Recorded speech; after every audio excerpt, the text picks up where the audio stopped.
Mahindra tractor ప్లాంట్లో CITU ఘన విజయం. సదాశివపేట పట్టణంలో బస్టాండ్ ముందు టపాకాయలు కాలుస్తూ స్వీట్లు పంచుకుంటూ సిఐటియు నాయకులు సంబరాలు చేసుకున్నారు. సిఐటియు జిల్లా ఉపాధ్యక్షుడు ప్రవీణ్ కుమార్ ఈ సందర్భంగా మాట్లాడుతూ జైరాబాద్ ప్రాంతంలో ఉన్న మహీంద్రా ట్రాక్టర్ ప్లాంట్లో టీఆర్ఎస్కే రాష్ట్ర అధ్యక్షులు రాంబాబు యాదవ్ పైన సిఐటియు రాష్ట్ర అధ్యక్షుడు చుక్కారామయ్య ఘన విజయం సాధించడం జరిగిందని, ఇది మహీంద్రా కార్మికుల యొక్క గెలుపని, మహీంద్రా కార్మికులు మంచి తీర్పు ఇచ్చారని తెలిపారు. ఈ కార్యక్రమంలో సిఐటియు నాయకులు మల్లేశం, శ్రీనివాస్, రమేష్ గౌడ్, ఎండి ఖయ్యూం, మహేందర్ రెడ్డి, మోహన్ చారి, అంజయ్య, మల్లేష్ తదితరులు పాల్గొన్నారు.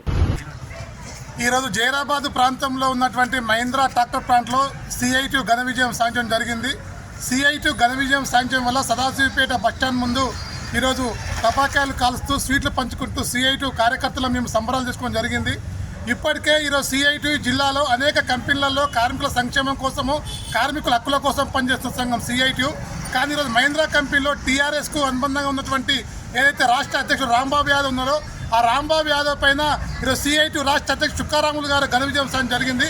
గత అగ్రిమెంట్లో చేసిన మోసాలు, టీఆర్ఎస్ పార్టీకి అనుబంధంగా ఉన్న టీఆర్ఎస్కి ఇవి ఈరోజు మోసాలు చేయడం వల్ల కార్మికులు మొత్తం ఈరోజు సిఐటికు పట్టం కట్టారు. సిఐటియు ఈరోజు కార్మిక సంక్షేమం కోసం పనిచేసే సంఘం సిఐటియు సంఘం. ఈ సంఘం ఆధ్వర్యంలో రేపు రాబోయే కాలంలో అనేక పరిశ్రమలు కూడా సిఐటియుగా ఈరోజు కార్మిక సంక్షేమం కోసం పనిచేస్తామని చెప్పి కూడా తెలియజేస్తా ఉన్నాం.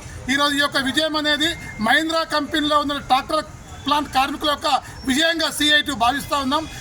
భవిష్యత్తులో తప్పనిసరిగా కార్మిక హక్కుల కోసము, మహీంద్రా ట్రాక్టర్ ప్లాంట్ ఉన్నటువంటి సమస్య పరిష్కారం కోసము సిఐటియు అధ్యక్షుడు, రాష్ట్ర అధ్యక్షుడు చుక్కారాములు గారు పనిచేస్తారని చెప్పేసి కూడా ఆశాభావం వ్యక్తం చేస్తూ ఉన్నాం. మరిన్ని అప్డేట్స్ కోసం మా ఛానల్ని సబ్స్క్రైబ్ చేయండి.